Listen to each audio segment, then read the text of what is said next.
Монгол улсын 5 дахь ерөнхийлөгч Халтмаагийн Баттуулгын бүрэн эрхийн хугацаа өнөөдрөөс эхэллээ.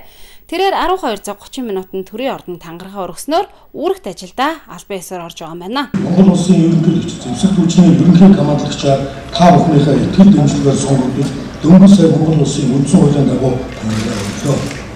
Та бүхнийхээ өндөр итгэлийг би шаргуулж үзэхээр хариулан ажиллахаа энд дахин танилцуулж байна.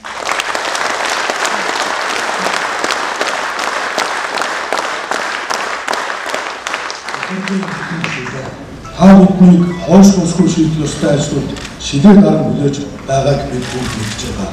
Би нэг дөрвөн хэрэгтээс ядуурлаас гарах ажилтнуудыг адилхан төлөв та бүхэндээ хамтран ажиллахыг эрмэлзэж байна. Хүлээн авах.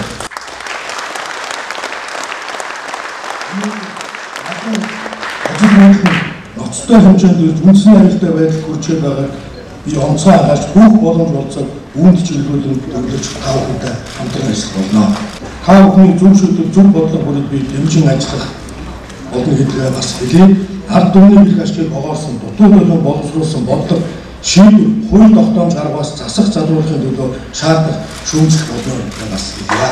Би хэрэгтэй сонсдог, иргэдтэйгээ хамтран эхийг бүтээдэг ерөнхийлөгч байна. Богино хугацаанд эдийн засгийн бодит өсөлтийг бий болгосон дэлхийд нэртэй дотоодын үйлдвэр хөгжсөн, иргэдийн маань бүтээн зэмэгдсэн улс орныг иргэдийнхээ хугацаатай зогслоож чадна гэдэгт итгэл байна. Дараах зүйлийг дэмжихгүй гэдгээ бас энд онцлог хэлмээр байна. Хууль ёсыг уламжлаа гიშгсэн хууль дааж төшөөлийн бодлыг эзэж дэмжих байна. Босгон үйлдэлийг хуулийн дагуу таслан зогсоо.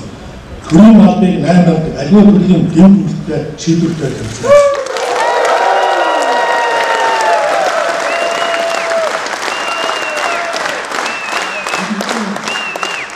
Ядуу болж цөөхний халаас зузаардаг уран ёсыг таягдан хайна. Иргэдэд ялгарлах харгас жишгийг халах болно.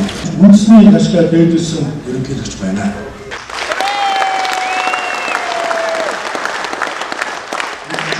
Шудраг ёсыг сахин хамгаалж иргэнээ дээдэлсэн ерөнхийлөгч байна. Бидний уриалан дууддаг. Монгол улс өвчин гадар. Ийхүү баргааш болох төрийн их баяр наадмын хөтөлбөрийг шинэ ерөнхийлөгч Халтмаагийн Баттуулга төв цэнгэлдэх хүрээлэнд нээх юм байна. Тангараг өргөх ёслолын дараа төрийн 3 өндөрлөг их Жанжин Сүхбаатарын хөшөөнд цэцэг өргөж их эзэн Чингис хааны хөшөөнд хүндэтгэл илэрхийллээ.